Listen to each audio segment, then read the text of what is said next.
بسم اللہ الرحمن الرحیم، السلام علیکم۔ یمن اور اسرائیل کی حالیہ جنگی صورتحال جو شام میں موجودہ حالات ہیں وہ تو ڈیفینیٹلی آپ کے سامنے واضح ہیں۔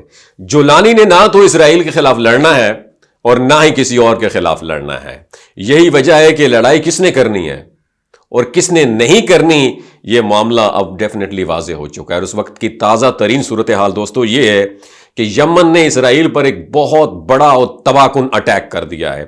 اس حملے میں یمن کے ہائپر سونک میزائل نے اسرائیلی ملٹری ٹارگٹس کو انتہائی درستگی کے ساتھ، ایکوریسی کے ساتھ ٹارگٹ کیا ہے، اور یہ حملہ آدھی رات کو ہوا ہے۔ اس کا ریزلٹس یہ نکلا کہ اسرائیل کی ملٹری بیسز، گاڑیاں اور دیگر اہم اثاثے پوری طرح ڈیمیج ہو گئے، اور حملے کی شدت کا اندازہ اس بات سے لگایا جا سکتا ہے کہ اسرائیل نے فوراً ہی ری ایکشن دیا ہے۔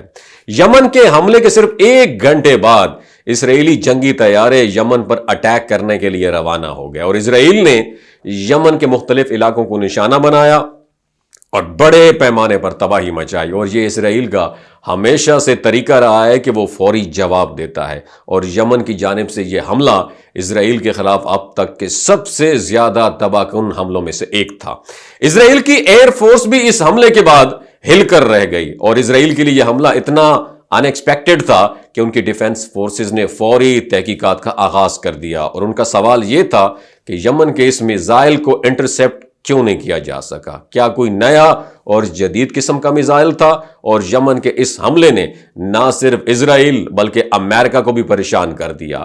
انفارمیشن کے مطابق یمن نے امریکہ کے وارشپس اور ایئر کرافٹ کیریئر کو بھی نشانہ بنایا، اور یہ حملے ایک ہی وقت میں دونوں بڑی طاقتوں یعنی اسرائیل اور امریکہ کے اگینسٹ کیے گئے۔ یمن کی اس حکمت عملی نے پوری دنیا کو حیران و پریشان کر دیا، اور شام کے اندر جولانی کا کیریکٹر رول بھی زیر بحث ہے۔ وہ پہلے ایک شدت پسند لیڈر کے طور پر جانا جاتا تھا، لیکن اب وہ سوٹ اور ٹائی میں نظر آتا ہے، اور امریکہ نے اس کے سر کے اوپر $10 ملین کا انعام بھی رکھا ہے۔ مگر حیرانگی کی بات یہ ہے کہ وہ بین الاقوامی میڈیا کو انٹرویوز دے رہا ہے، اور ہر کسی کو اس کی موجودگی کا علم بھی ہے۔ اب سوال یہ پیدا ہوتا ہے کہ امریکہ یا اسرائیل اسے ٹارگٹ کیوں نہیں بنا رہے؟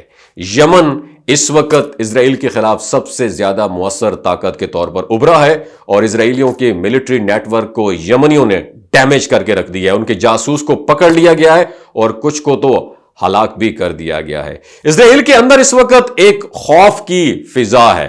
یمن نے اسرائیل اور امریکہ کے خلاف اپنی مزاحمت سے یہ ثابت کر دیا ہے کہ وہ نہ صرف اپنی سرزمین بلکہ دیگر مظلوم اقوام کے حق میں بھی آخری حد تک لڑنے کو تیار ہیں۔